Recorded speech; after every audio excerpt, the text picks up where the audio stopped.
Imagine being the last man standing in a war that ended months ago. Your brothers? All behind bars. Your operations? Compromised from the inside out.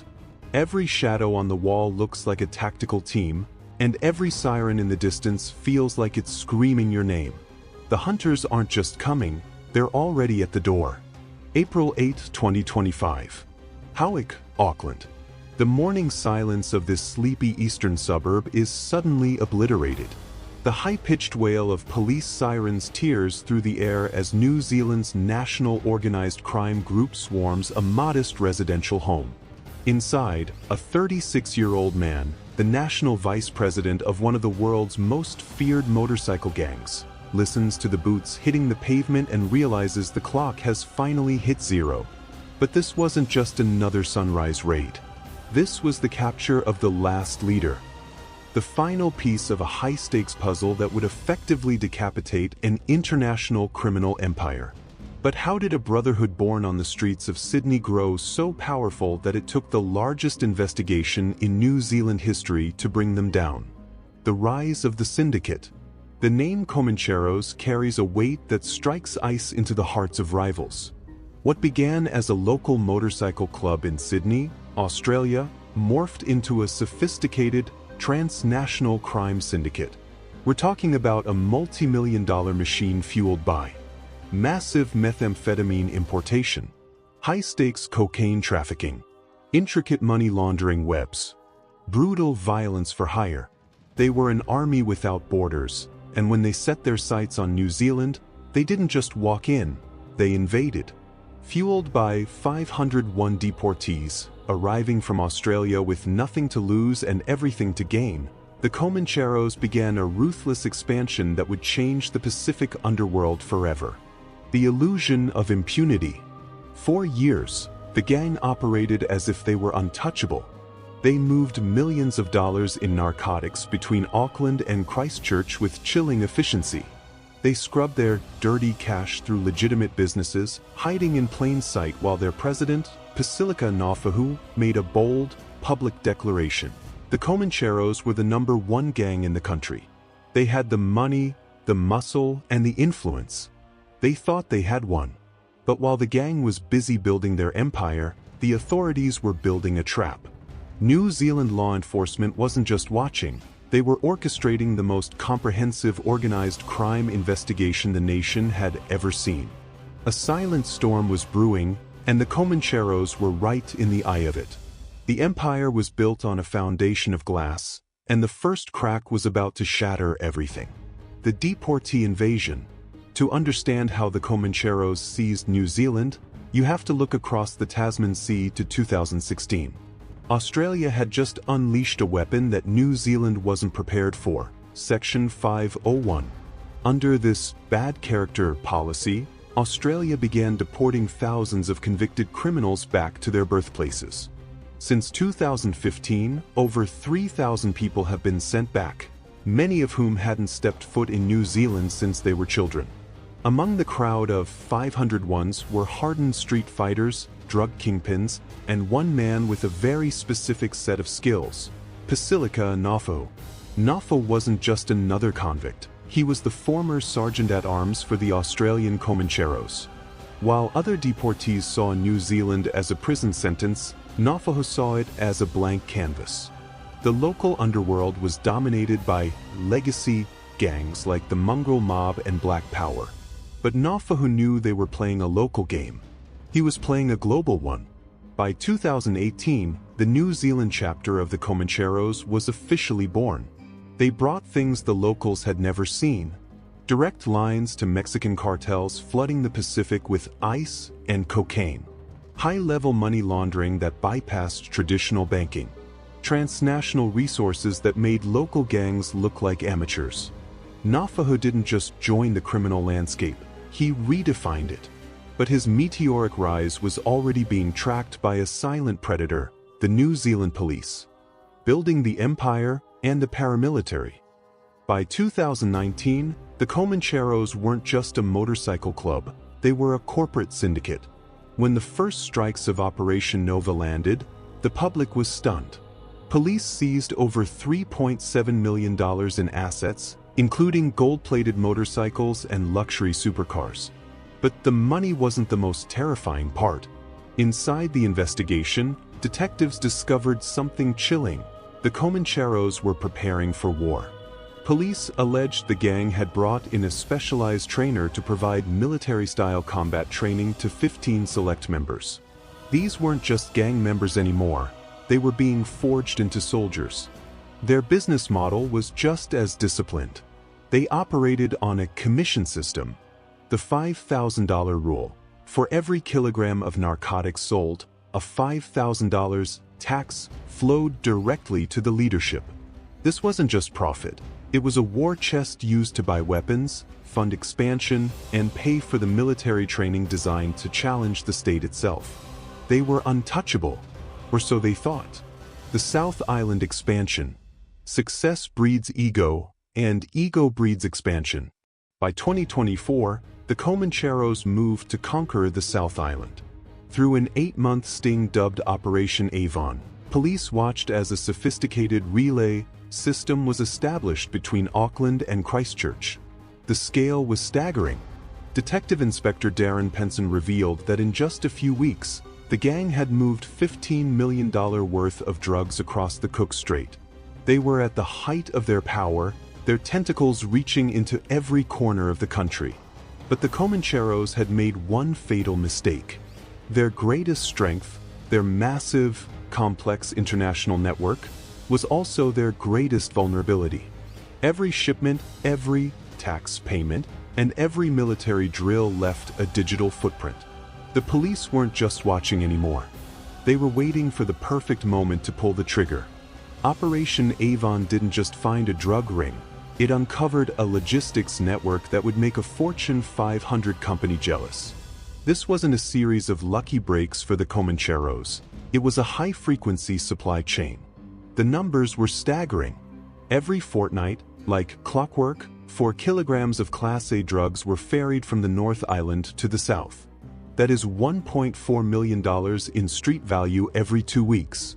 By the time the investigation hit its stride, the prosecution alleged this single cell was responsible for moving over 60 kilos of poison into the community.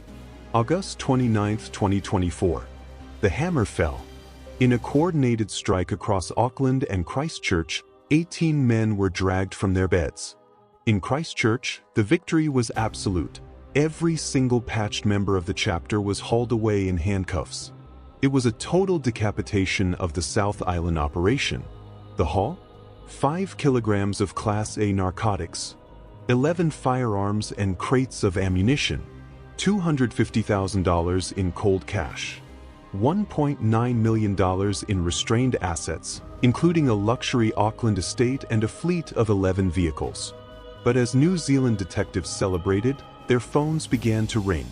Their Australian counterparts had just stumbled onto something that made the New Zealand operation look like a sideshow.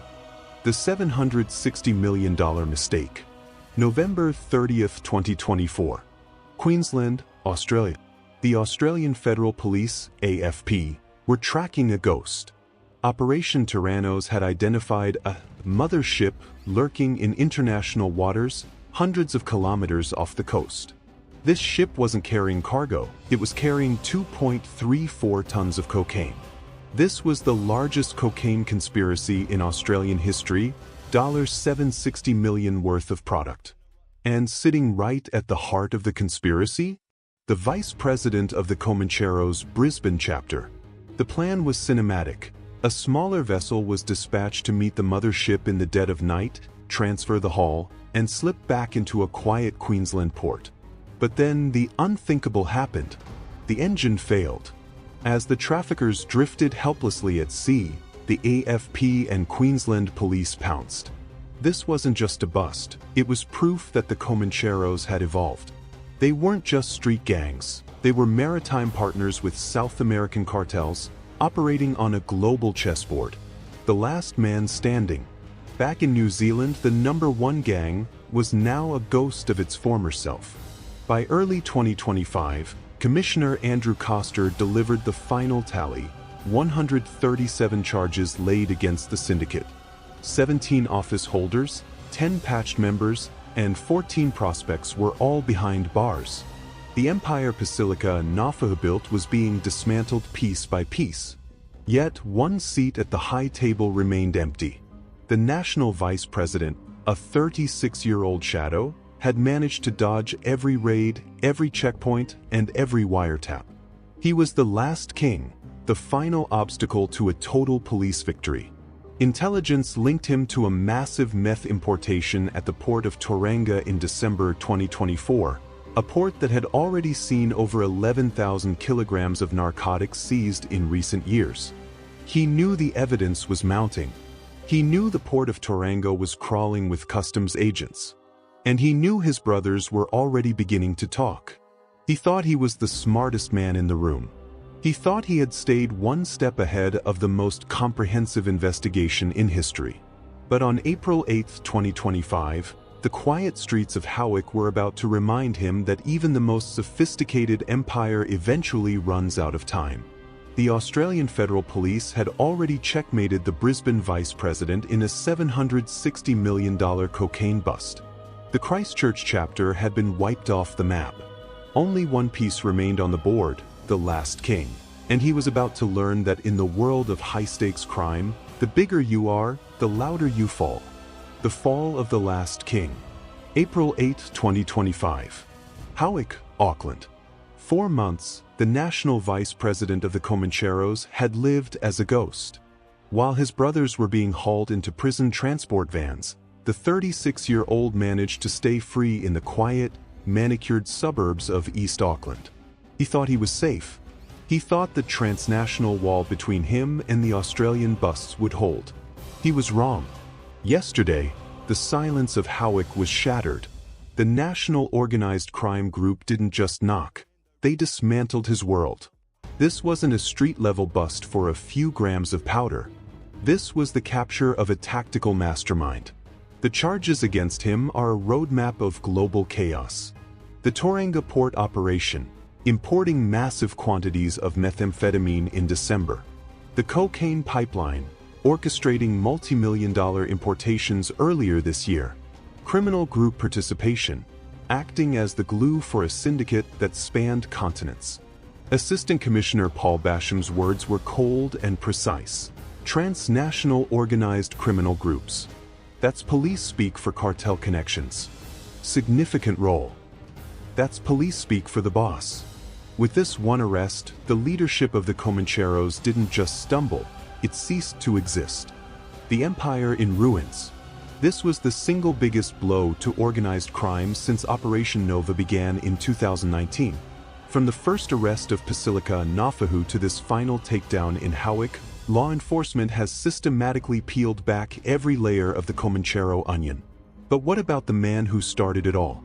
Basilica Nafahu, the architect of this New Zealand empire, remains trapped behind glass. His statutory release date is set for July 2028, but the parole board has already looked him in the eye and said no, twice. They labeled him a high risk to the community. In a chilling display of twisted loyalty, Nafahu refuses to disown the gang. Even as he spoke of his young children, the parole board chairman, Sir Ron Young, pointed out the staggering conflict. How can you be a family man while masterminding money laundering and poisoning the streets with Class A drugs? The end of an era. Today, the Comancheros in New Zealand are no longer a threat. They are a warning. They arrived with a roar, declaring themselves the #1 gang in the country. They thought modern borders and encrypted phones made them untouchable. They learned too late that in 2026, every connection that makes you powerful also makes you a target. The age of the untouchable biker king is over. The last free rider discovered what his brothers already knew. The road to a criminal empire always ends in the same 3 places. The handcuffs, the courtroom, the cell. Their brotherhood is broken. Their luxury cars have been auctioned off. Their military-grade soldiers are wearing prison orange. The Comancheros didn't just lose the war, they were erased. The Comancheros' worst enemies are the Hells Angels. Now let's dive into the history and background of the Hells Angels. The Hells Angels Motorcycle Club is one of the most famous groups and easily the largest motorcycle club in the world, with a membership of over 6,467 chapters in 59 different countries. You might be wondering what makes this motorcycle club so special. Well, there are several reasons why anyone would want to join the Hells Angels. While a love of motorcycles is easily one of the most common motives, a sense of belonging, especially in an infamous club once shrouded in an aura of mystery and respect, is another. From a distance, the Hells Angels seem so cool, and it's easy for many to be enticed into wanting to join. However, joining this club isn't for the faint-hearted. Since many do not make the cut, becoming a full member of the Hells Angels can take a really long time, sometimes spanning years. To become a member of the Hells Angels, candidates are first expected to be true motorcycle enthusiasts. They must also own a valid driver's license and a motorcycle of over 750 cubic centimeters, as the average member is expected to ride at least 20,000 kilometers a year in strict formation. Candidates are also required to drive US-built motorcycles, with Harley-Davidson, Indian, and Victory being the most common brands. Prospective members who have applied to be law enforcement officers, such as prison guards or police, are excluded from the club. Child molesters are also not allowed. The initiation process starts with the candidate passing the above criteria. Once that is out of the way, the candidate, now considered a prospective member, enters the stage of being deemed a hang-around. As a hang-around, prospective members are invited to meet older club members at some club meetings, and this stage could last for a long time. If the hang-around still shows interest at this stage, they are then deemed an associate. They remain classified this way for a year or two. After these years pass, an associate is reclassified as a prospect and is now allowed to fully participate in some of the club's activities. However, they do not have voting privileges since the initiation process is still underway. If the prospect proves they have what it takes, they are then upgraded to full membership or full patch, which is the last phase of the initiation process. The full patch refers to the club's four-piece insignia given to its members. This includes the Death Head logo, 2 rockers, a top rocker with the words Hells Angels, and a bottom rocker showing the country, state, or charter location. Rectangular MC patch beneath the wings of the Death Head signifies Motorcycle Club.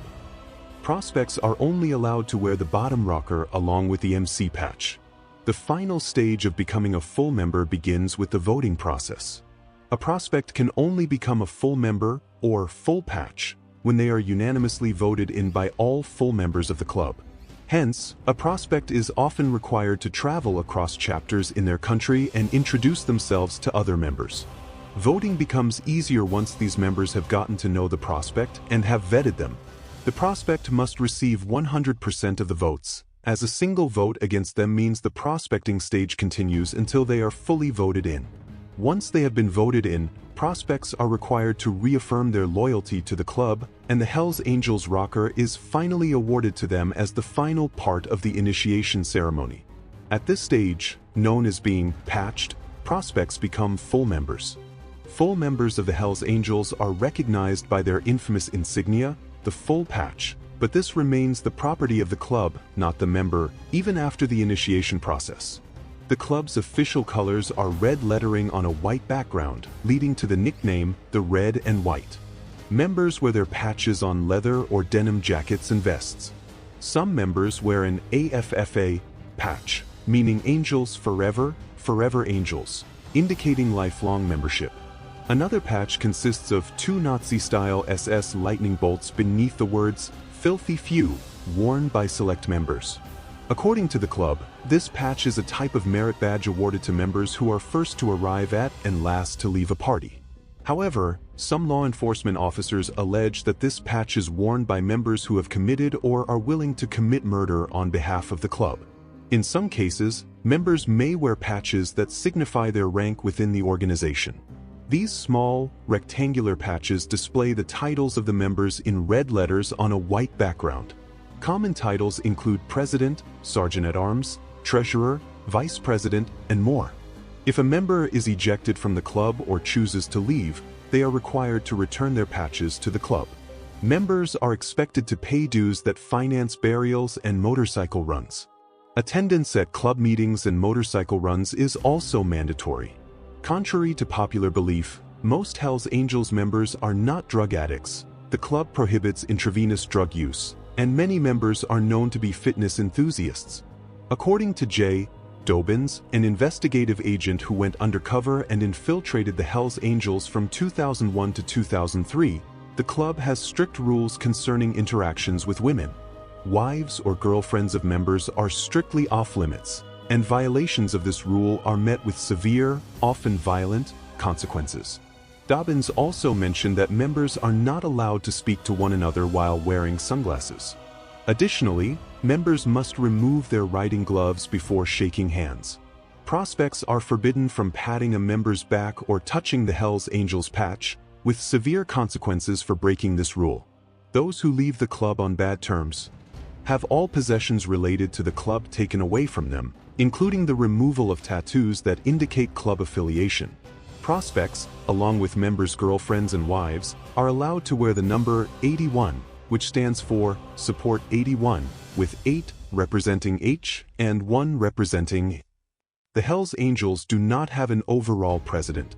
Instead, the club is governed by regional officers representing localized chapters at monthly meetings. These chapters have a degree of autonomy regarding minor policy changes and member discipline. Rankings in the club's organization include president, vice president, secretary, treasurer, sergeant-at-arms, and road captain, each carrying out significant duties. Responsibilities within their chapters vary, and regional officers are divided into 2 groups. The first group comprises those who attend the West Coast Officers Meeting, also known as Westcom. The Westcom group is charged with conducting the policy actions and affairs of the Hells Angels chapters in the western United States. The second group includes those who attend the East Coast Officers Meeting, or ECOM, which governs the chapters in the eastern United States. Although the Hells Angels' founding location was in San Bernardino, California, its unofficial founding location eventually moved to Auckland, California, under the leadership of Sonny Barger, who succeeded Otto Friedli as the de facto national president. This shift made the Auckland chapter one of the most prominent and regarded as first among equals, due to Barger's reputation. The Auckland chapter has the largest membership of any chapter in the United States and is responsible for major decision-making within the club. Any other motorcycle club wishing to be affiliated with the Hells Angels must first apply to the Auckland chapter for membership and be monitored and approved by them before being granted membership. The Hells Angels' traditional motto is Angels Forever, Forever Angels. They also have other slogans such as, When we do right, nobody remembers. When we do wrong, nobody forgets. 3 can keep a secret if 2 are dead, and when in doubt, knock them out. The latter coined by New York City chapter member Vincent Big Vinny Girolamo. Joining the Hells Angels is far from easy. Prospective members often spend years on a wait list and devote their remaining years as full members to the club. The Hells Angels are not a casual, recreational group. For many members, joining is one of the best experiences of their lives, but leaving the club is a different matter altogether. Members can only leave if they are expelled, as there is no concept of retirement, except in rare cases where certain members are allowed to depart. Still, some have taken the daring step to leave. One notable example is George Christie. I felt we became the people we rebelled against, and that's exactly what I told them at the meeting when I left, Christie said. At one time, we would interact with all the clubs up and down the coast, and by 2011 we were fighting every major outlaw by club in the United States, plus law enforcement. That's where some people lost perspective of what the initial intent was of the whole outlaw lifestyle. It seemed more military, like an army fighting another army. Christie was a Hells Angels leader for 35 years out of a 40-year membership. He was drawn to the outlaw biker lifestyle as a kid in the mid-1950s when he first saw a long-haired, denim-jacketed biker riding through the streets without a care in the world. Christie described that moment as life-changing. What truly fueled his interest, however, was an incident during high school when his principal accused him of cheating because he scored highly on an IQ test. Christie, who did poorly in school, thought, "If this is a polite society, "No thank you," as he left the principal's office. After high school, Christie joined the Marine Corps. When he was discharged, he bought a motorcycle and started hanging out with other biker groups, such as the Satan Slaves and Question Marks, though his ultimate dream was to join the Hells Angels. By 1976, Christie had become a full-patch member, and soon after, he rose in rank, founding the Ventura, California chapter in 1978 and even carrying the Olympic torch during the 1984 Los Angeles Games. Despite being a high-ranking member, Christie also worked for the Department of Defense. In 1978, his co-workers discovered he was a Hells Angels leader, a fact that came to light during a brutal conflict with a rival group involving fights, shootings, and bombings, which led to his resignation. Trouble followed Christie. He was later charged with orchestrating a murder-for-hire plot involving a leader of the Mexican Mafia prison gang. While in prison, Christie learned that rival clubs did not fight each other behind bars, which motivated him to push for peace on the streets. By the time he was acquitted in 1987, Christie had already started negotiating peace between rival motorcycle clubs. His efforts seemed successful until the 2002 Laughlin River Run, an annual motorcycle rally in Nevada, where a brawl between the Mongols and Hells Angels left 3 people dead. By 2011, the Hells Angels were embroiled in conflicts with nearly every major outlaw motorcycle club and law enforcement. Christie wanted the wars to end, but others did not share his vision. "I felt that groups were fracturing off, doing their own thing, if you will. It was tough," he said. "I decided that if I stayed in the club, it would strictly be ego-driven. I didn't want to be the guy who used to be a Hells Angels leader." In 2011, Christie made his decision to leave. He walked into a club meeting, announced his departure, removed his patches, and laid them on the table. His final words to his former club members were, "We have become the people that we rebelled against. And I'm gone." While Christie argued that he followed protocols and formally quit the club, it appeared that attempting to leave was a mistake. He was soon accused of being an informant, and his status was changed to out bad, meaning he was no longer in good standing with the Hells Angels and could not have any relations or contact with other members. In essence, he had been excommunicated from the club. Christie claimed he was shamed on social media and faced accusations from people, including strangers. The sense of kinship and community that had initially spurred Christie to join the outlaw biker lifestyle was stripped from him simply because he chose to leave. In an interview, Christie was asked why being out bad still seemed to bother him.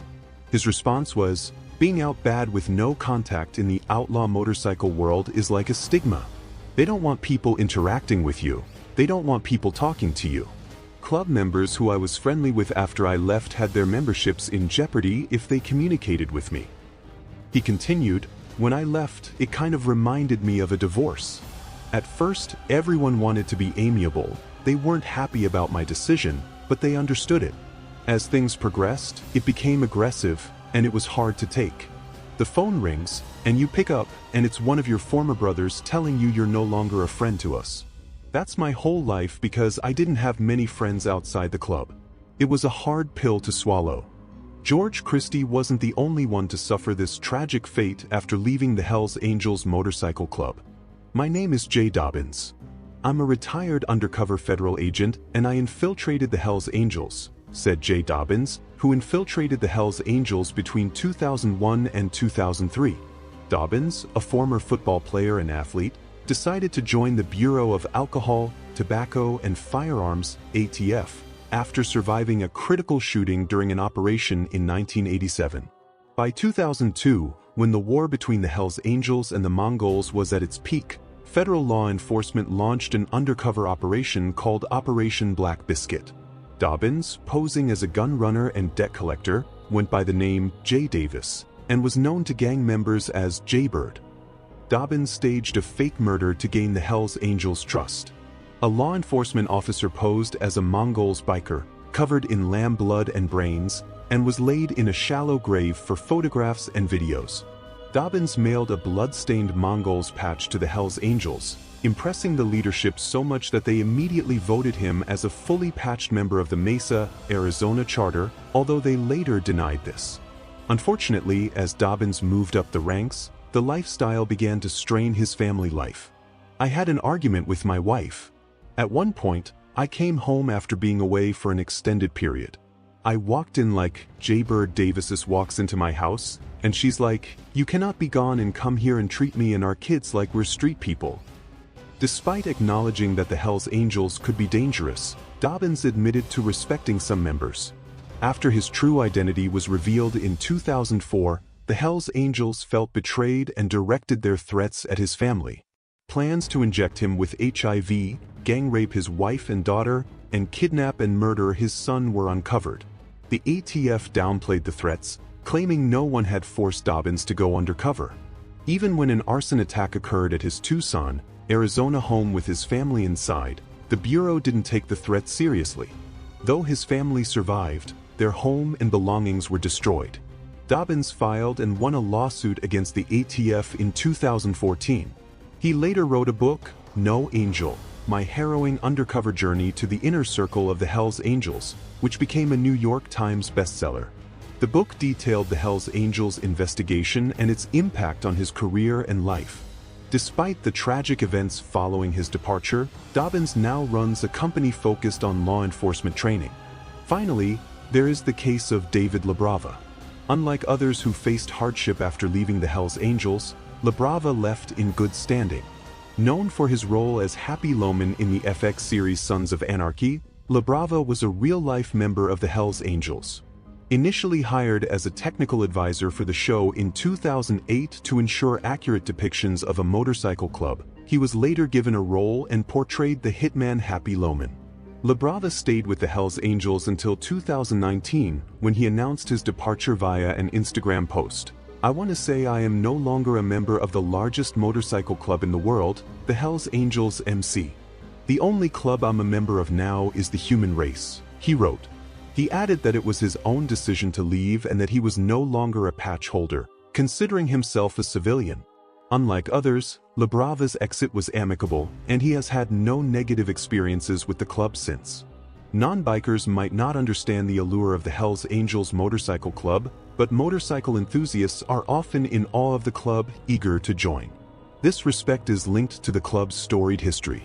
According to the Hells Angels official website, the first club was founded on March 17, 1948, in Fontana, San Bernardino, California.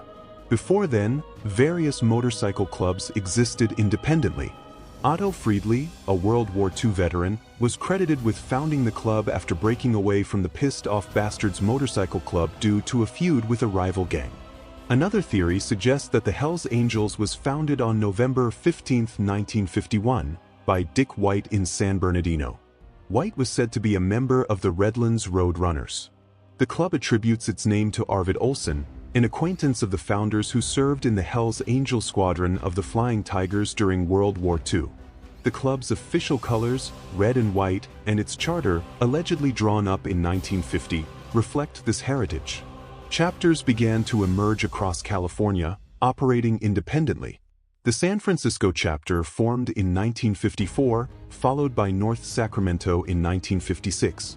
Sonny Barger took over leadership from Friedli and created the Auckland chapter in 1957, uniting the chapters under common bylaws. The Hells Angels expanded beyond California, opening an international chapter in New Zealand in 1961. On July 30, 1969, 2 London chapters were formed, and by 1973, they merged into the London Charter. Canada followed in 1977 with a chapter in Montreal, expanding to other parts of Quebec. However, the Hells Angels didn't quite succeed in taking over the Quebec biking scene without interference, as there was a violent turf war that left over 160 dead, 300 injured, and over 100 bikers incarcerated. By the end of the 70s, the club already had charters in Australia, and in 1984, Rio de Janeiro had its chapter, making it the first South American country with a HAMC charter. By 1993, the Hells Angels Motorcycle Club had spread across continents and was launched in Johannesburg, South Africa. Turkey became the first Muslim country to have a Hells Angels chapter in 2009. Now, the club has a membership of over 6,467 chapters across 59 countries, making it the largest motorcycle club in the world. However, There was still a veil of mystery over the club, as many from the outside weren't quite sure what went on within. Sometimes, the Hells Angels are depicted as free-spirited men bound by brotherhood and loyalty. On the other hand, they are also depicted as a violent criminal gang, and the murder of an 18-year-old concertgoer by one of their members didn't help this reputation. Hells Angels members were essentially known as drug addicts and barroom fighters. However, law enforcement and intelligence agencies like the United States Department of Justice, the U.S. Federal Bureau of Investigation, the Criminal Intelligence Service Canada, and even Europol all considered the Hells Angels an organized crime syndicate. Although the Hells Angels claim not to be a racially segregated club, members are often white men. According to Sonny Barger in a 2000 BBC interview, the club as a whole is not racist, but we probably have enough racist members that no black guy is going to get in it. He also said, if you're a motorcycle rider and you're white, you want to join the Hells Angels. If you're black, you want to join the East Bay Dragons. That's how it is, whether anyone likes it or not. We don't have no blacks, and they don't have no whites. While Barger claims the Hells Angels weren't racist, a 1983 incident proved otherwise. The Satan's Angels Motorcycle Club in Vancouver had a black member before it decided to merge with the Hells Angels in 1983. However, the San Francisco and Anchorage chapters threatened to expel the Vancouver chapter when they learned there was a black member. The issue was only resolved when the man decided to change his nationality to Hawaiian. In another case, a chapter in Windsor, England, was only granted official status in 1985 after its only black member had died in police custody. In their support, an African-American biker group known as the Chosen Few Motorcycle Club stated in a 1996 Ebony article that they didn't perceive any racial animosity from members of the Hells Angels. They also said they allowed members of the Hells Angels into their territory, where everyone parties and gets together. The Hells Angels echoed this, stating, "We don't have any Negro members," but maintained that it was because no black individuals had sought membership. It is unclear why many people joined the Hells Angels, but one common factor seems to be a sense of community. In the case of former leader George Christie, he had been drawn by the free-spiritedness of the members and wanted to be part of this close-knit community of bikers. Undercover agent Jay Dobbins also hinted at this as one of the reasons why he respected members of the club. In a law enforcement conference in El Paso, Dobbins said that the Hells Angels, even with their fearsome reputations, offered members a sense of belonging in society. You can be, in essence, an unimportant, unknown person, Dobbins said. When you join one of those gangs and they put that patch on your back, all of a sudden people are paying attention to you. People are buying you drinks, people are giving you drugs, women want to put their arm around your shoulder, you're intimidating, you scare people, and to some people, that's intoxicating, he said. Therefore, it is little wonder why George Christie appeared slightly hurt by this loss of community when he was declared out bad by the club. Another thing that stands out about the Hells Angels is how seriously they expect loyalty from members. Christie appeared to have betrayed the club by leaving, and they made sure he paid for this by not only isolating him from the community but also ensuring the general public saw him in a negative light. He even went on to serve prison time for crimes he had committed earlier, 3 years after he left the Hells Angels. The same thing played out with Dobbins when he was revealed to be an undercover agent. The threats were just a way for the club to show their disappointment at the betrayal. Despite these acts unveiling the dark side of the Hells Angels, they maintain that they are not a criminal or violent organization. Members of the club continue to assert that they are only a group of motorcycle enthusiasts from all over the world who want to ride motorcycles together and organize social events. They insist that crimes committed by any member of the Hells Angels are the sole responsibility of the parties involved and not the club as a whole.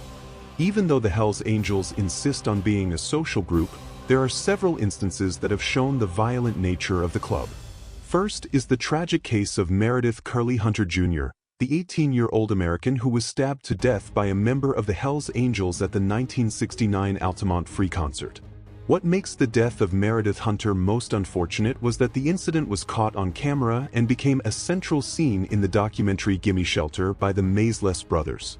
18-year-old Hunter was a bubbly teen from Berkeley, California, known for his flashy dress and hard-to-miss afro. In 1969, he attended the infamous Altamont Free concert with his white, blonde girlfriend, a friend, and his girlfriend, traveling from Berkeley to the event.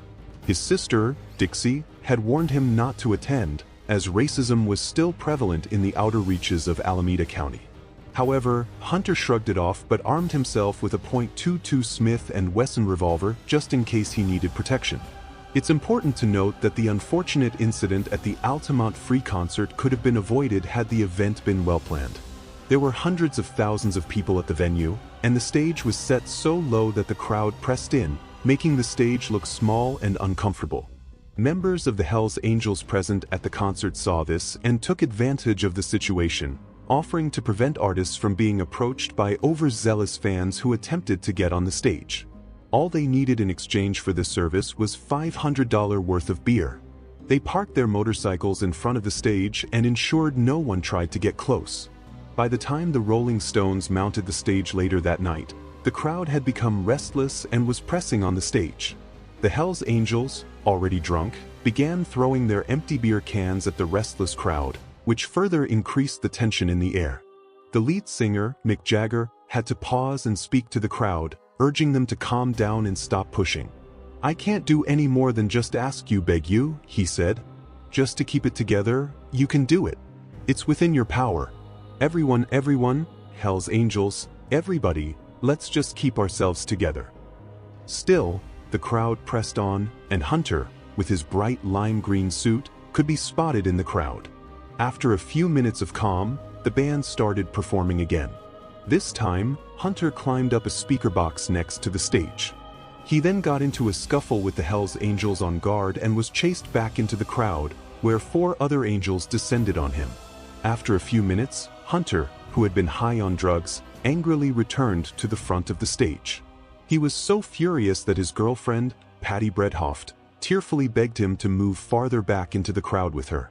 From the footage captured, Hunter was seen suddenly lunging at someone in the crowd, drawing what appeared to be a revolver, and pointing it in the air. Then, a man wearing a Hells Angels uniform is seen rushing at the teenager with his hand raised, holding what was later identified as a knife. The Hells Angels member, identified as Alan Passaro, proceeded to stab Hunter twice. By the time Hunter's body was recovered, he had been stabbed 5 times in the upper back and was stomped upon by other Hells Angels members. The footage then cuts to Hunter's girlfriend crying at the sight of her boyfriend's body being wrapped up by medical examiners at the scene. In total, 4 people died at the concert, 2 by a hit-and-run car accident and 1 by an LSD-induced drowning in an irrigation canal. The stabbing of Meredith Hunter gave the Hells Angels a bad reputation as a violent group, and this was worsened after Alan Passaro, the member who had stabbed Hunter, was acquitted of the crime on grounds of self-defense. This was just one of the many instances where the Hells Angels proved to be deadly. J. Dobbins, in an interview, also talked about how a woman had been murdered by the Hells Angels in Mesa, Arizona. The Hells Angels in Mesa had murdered a woman, an innocent woman. They was in their clubhouse, right? Yeah, they basically recruited her off the street to come to a party. The party got out of hand. She mouthed off in the wrong place at the wrong time. "Man, you don't talk on these dudes in their clubhouse, and you don't insult them." He then narrated what the club did to her. She took a beating in the Mesa clubhouse. They beat her down and then they stuffed her in the trunk of a car and drove her from Mesa out to Apache Junction, Arizona, which is further east, and cut her head off.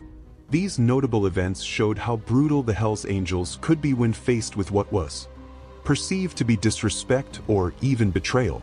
No matter how they tried to assert their innocence, the Hells Angels have created a bad reputation among law enforcement and intelligence agencies. Their members are constantly caught up in robberies, extortion, drug dealing, murder, gun running, and even prostitution operations. The truth is, you never can know what goes on behind the scenes of this motorcycle club unless you join, and clearly, becoming a member comes with a heavy price. Unless you are bold enough, the tragic fate of leaving the Hells Angels can be greatly terrifying, and if you are not careful, it can cost all that you hold dearly. When a prospect becomes a full-fledged member, they get a vest with the famous logo and name on the back.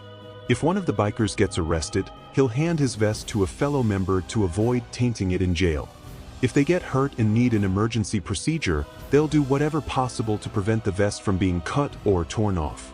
They have a dress code. The guidelines on this one vary a bit from chapter to chapter. Some are not even allowed to wear shorts, no matter how hot it gets. The most common are charters who wear all black. Some allow blue jeans and camouflage patterns. The color and design codes can help distinguish which charter they belong to. There's an order that they ride in. The road captain and charter president remain at the front of the group. From there, the bikers align based on seniority and rank. The older members will stay closer to the front, followed by newer members and ending with prospects in the back. They all pull over together. If one of them gets pulled over by a cop, they all stop. A bit intimidating for the cop, I'm sure. It signifies how the brotherhood is linked like family. If you mess with one Hell's Angel, you mess with them all. They can't work for a prison. Given the Hell's Angels' history with law enforcement, they aren't allowed to work for a prison while in the group. Members also cannot be police officers due to the conflict of interest. The group stands for freedom in the sense that they run by their own rules, so prison guards and law enforcement officers are out of the question. You can't share information about fellow members. If a member were to rat out a fellow brother, they could expect to get kicked out of the group. The Hells Angels website clearly states, "We do not answer questions about members, not even missing ones. Once a Hells Angel, always a Hells Angel. Once you're an official Hells Angel, there's no backing out. Members don't retire, and the only time they exit the group is if they're kicked out for breaking a rule. Your charter essentially becomes a second family. When one of them passes away, everyone unites to honor the memory of their fallen brother. No talking to the media. Since the Hells Angels are very secretive in their activities, none of them are allowed to talk to the media. Harleys only. To be a Hells Angel, you must own a Harley Davidson. Riding only Harleys is a Hells Angels tradition that runs along the same lines as the sacred vest. It holds value because it's a part of what makes them who they are. They ride thousands of miles a year together. According to their website, the Hells Angels ride around 12,000 miles together every year. While Hells Angels are like brothers, their connection is founded on their shared love of motorcycles. They'll happily spend hours on the road. Show up to club events. Members who fail to show up to meetings and hangouts indicate to others that they are missing the point of the club. The Biker Brotherhood is known for having a strict attendance code. Those who continually miss events are seen as disrespectful and are not likely to make it past the hanging around phase of recruitment. It's a brotherhood, not a sisterhood. Hells Angels refers to itself as a brotherhood. Thus, you'll only see men with the death head insignias on their back. Though women aren't technically in the club, they do play a major role in it. Many of the Hells Angels have wives and families. If he's going to be a part of the crew, then his partner has to understand the commitment and be okay with the lifestyle and all that comes with it. The Hells Angels official website attributes the official death's head insignia design to Frank Sadalek, past president of the San Francisco charter. The colors and shape of the early-style jacket emblem, before 1953, were copied from the insignias of the 85th Fighter Squadron and the 552nd Medium Bomber Squadron. The Hells Angels have a system of patches similar to military medals. The specific meaning of each patch is not publicly known, but the patches identify each biker's specific or significant actions or beliefs. The official colors of the Hells Angels are red lettering displayed on a white background, hence the club's nickname, the Red and White. The patches are worn on leather or denim jackets and vests. Red and white are also used to display the number 81 on many patches, as in Support 81, Route 81. The 8 and 1 stand for the respective positions in the alphabet of H and D. Friends and supporters of the club use these in deference to club rules, which purport to restrict the wearing of Hells Angels imagery to club members. The diamond-shaped 1%er patch is also used, displaying 1% in red on a white background with a red marrowed border. The term 1%er is said to be a response to the American Motorcyclist Association, AMA, comment on the Hollister incident to the effect that 99% of motorcyclists were law-abiding citizens and 1% were outlaws. The AMA has no record of such a statement and calls this story apocryphal. Most members wear a rectangular patch, again, white background with red letters and a red marrowed border. identifying their respective charter locations. Another similarly designed patch reads, Hell's Angels. When applicable, members of the club wear a patch denoting their position or rank within the organization. The patch is rectangular and, like those described above, displays a white background with red letters and a red marrowed border. Some examples of the titles used are President, Vice President, Secretary, Treasurer, and Sergeant at Arms. This patch is usually worn above the charter location patch. Some members also wear an AFFA patch, which stands for Angels Forever, Forever Angels, referring to their lifelong membership in the club. An additional patch worn by select club members consists of 2 Nazi-style SS lightning bolts below the words, Filthy Few. Some law enforcement officials claim that the Filthy Few patch is awarded only to those who have committed or are prepared to commit murder on the club's behalf. Hell's Angels have denied this interpretation, however, comparing it instead to a merit badge awarded to those who are the first to arrive at a party and the last to leave. According to reports from law enforcement and prosecutors, another patch similar to the Filthy Few patch is the Decapitate patch. Decapitate is a reference to El Degüello, a bugle call played by the regimental band of Antonio Lopez de Santa Anna's army at the Battle of the Alamo. This patch allegedly signifies that the wearer has fought law enforcement on arrest. There is no common convention as to where the patches are placed on members' jackets/vests. Angels Forever, Forever Angels, is also the club's traditional motto. Other Hell's Angels slogans include, When we do right, nobody remembers.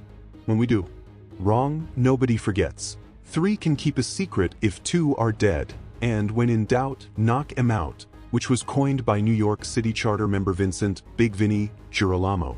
The Hell's Angels incorporated in 1966, trademarking the club's name and 4 symbols. The club filed a trademark infringement lawsuit for the first time on October 26, 1989, when the Hells Angels lodged a federal lawsuit in Los Angeles against Concord New Horizons, which produced the film Nom Angels, and against Media Home Entertainment, which distributed the film on video, over infringements on the club's registered trademarks. The suit was settled out of court. According to the Globe and Mail, the Hells Angels considered seeking an injunction to block the Canadian Broadcasting Corporation from broadcasting the miniseries The Last Chapter because of how closely the biker gang at the center of the series resembled the Hells Angels. Tension filled the air, thick enough to choke on. The Outlaws weren't happy, not one bit, and Mel knew it was only a matter of time before the powder keg exploded. Every day became a waiting game, a test of nerves. Mel's brothers looked to him for guidance and strength, but even he had his doubts and fears. Still, he couldn't show weakness, not now. Mel tightened security, ran drills, and prepared for the worst. But what kept us strong was the unity we had with each other. We had a young crew, me being the youngest, Mel reflected. Most of the guys trained back then. There was no MMA, so we were just up pounding on the bags. You had to make sure you were in shape, but you couldn't be so big that you couldn't fight in a bar. Nothing could have prepared them for what came next. June 13, 1994, was a date that would be etched in blood and fire. The Hells Angels clubhouse, their sanctuary and home, was reduced to rubble in an instant. 100 pounds of C4 explosives had delivered a message written in destruction. They put 100 pounds of C4 in a car, shaped it, and drove it up. Our clubhouse was on Grand Avenue, a busy street, and it was about 5 o'clock in the afternoon, middle of the week. Traffic was going by and everything. They built the bomb in the trunk of this car. By some miracle, no one was inside when the bomb went off. But the message was crystal clear. This was war. Mel stood in the debris, rage boiling inside him. The next move was his, and it would change everything. Retaliation came swift and merciless. Mel knew the rules, an eye for an eye. But this was beyond that. This was an all-out war. We were doing that tit-for-tat thing, Mel said. It became personal. We were running into each other's bars and doing stuff like that. But then, with the bombings, it turned the game around. That was the first of a few that happened. He gathered his most trusted lieutenants, planning in secret. No half measures, no mercy, no survivors. The streets of Chicago ran red as chaos reigned supreme. Shootings, bombings, brutal beatings. No one was safe. We had no clue, man. These guys were using bombs and remote starts. We didn't know how to do that, so we had to figure it out. We were still trying to run into the bars and fight hand to hand as they were finding us. The cops were overwhelmed, and soon the feds took notice. But Mel couldn't stop, he wouldn't stop. Every attack fueled his rage and determination. In the 90s, it got crazy with the bombings and shootings. It went from playground fights to shooting on motorcycles. We had to keep our guys safe. I have the tombstones tattooed on my arms for the brothers that got killed in that war. When you see a brother you're tight with lying in a casket, and his 16-year-old daughter is saying goodbye and rubbing her father's hair for the last time, it hits different. As the war dragged on, Mel's reputation grew. He was feared on the streets and respected in the underworld, but he was also a prime target for rival gangs and law enforcement alike. The pressure was mounting from all sides. In the midst of the chaos, I never lost sight of my goal: to make the Chicago Hells Angels the most powerful club in the Midwest. But as the body count rose and the feds closed in, I started to wonder if the price of power was too high. I remember standing at the casket with a few brothers, putting his patch over him before we closed it. His daughter's goodbye brought tears to my eyes. I thought, we did this. Our decisions led to this. How do you say, time out, in a war like this? You don't. You just go with the flow and be part of the environment created around you. Little did Mel know, the biggest battle of his life was yet to come, and it wouldn't be fought on the streets but in a courtroom. The war had caught the attention of forces far beyond Chicago, and they were about to bring the full weight of the law down on Mel Chansey and his brothers. Brothers, the fall. Blue lights and sirens pierced the night. The law was closing in. Mel knew it was coming. But when you have 2 bombings on one day, that's something they had never seen before. After we hit their clubhouse, that was the full court press. That's when the government came in and said, hey, no more of this. Violence on violence, biker violence on biker violence, they don't like, but it's passable. But when you start Beirooting the city, they come with the full court press. The feds swarmed everywhere, kicking down doors and making arrests. The magic word was RICO. The club's worst nightmare came to life. At the time, Janet Reno was the U.S. Attorney General. We all knew she was no nonsense. She put a team together and said, get both sides. That's how the RICO investigation started. It put the city on edge.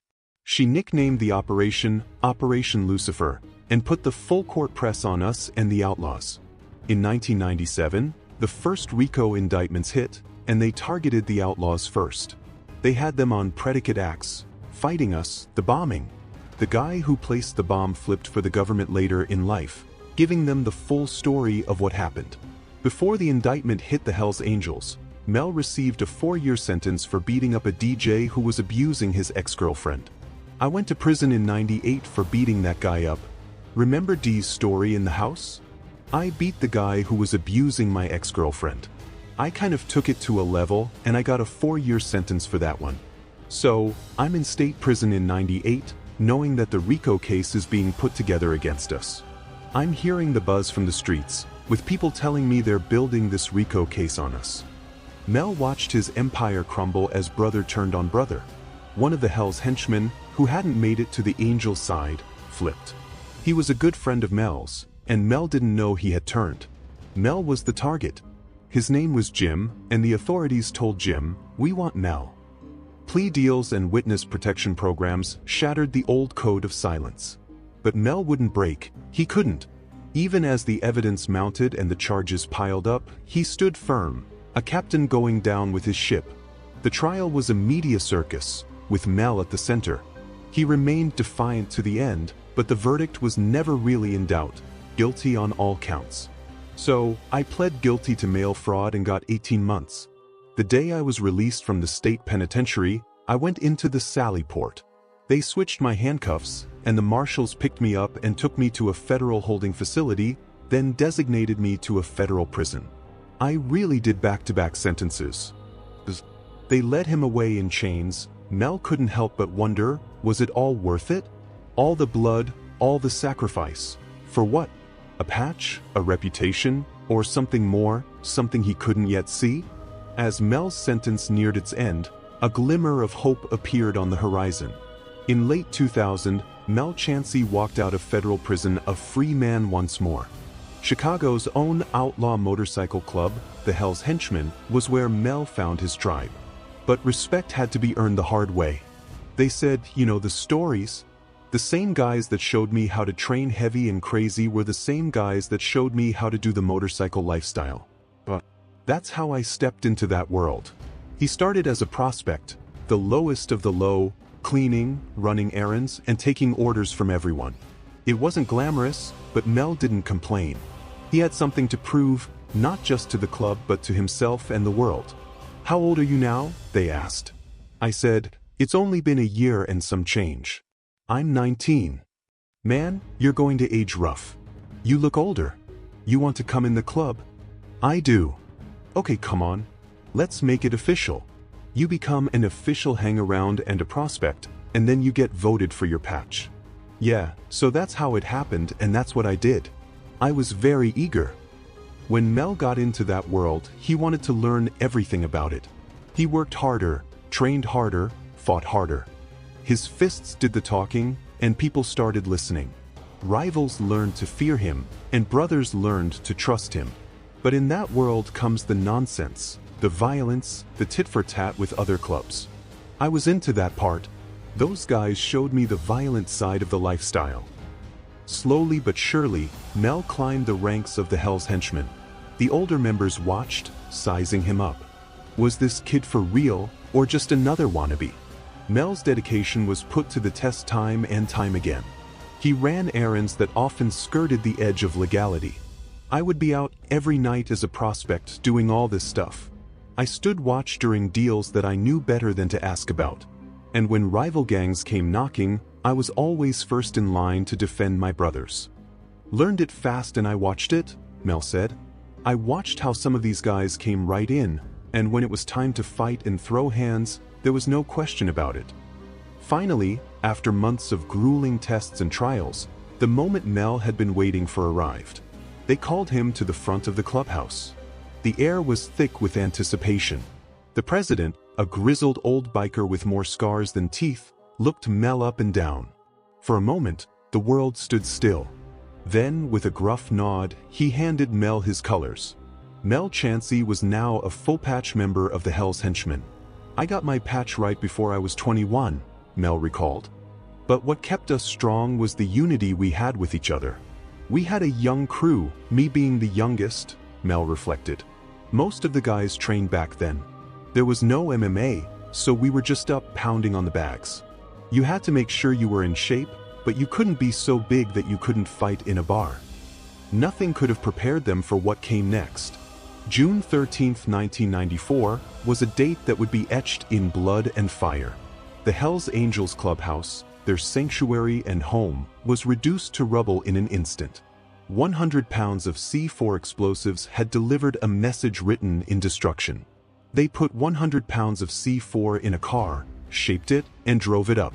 Our clubhouse was on Grand Avenue, a busy street, and it was about 5 o'clock in the afternoon, middle of the week. Traffic was going by and everything. They built the bomb in the trunk of this car. By some miracle, no one was inside when the bomb went off. But the message was crystal clear. This was war. Mel stood in the debris, rage boiling inside him. The next move was his, and it would change everything.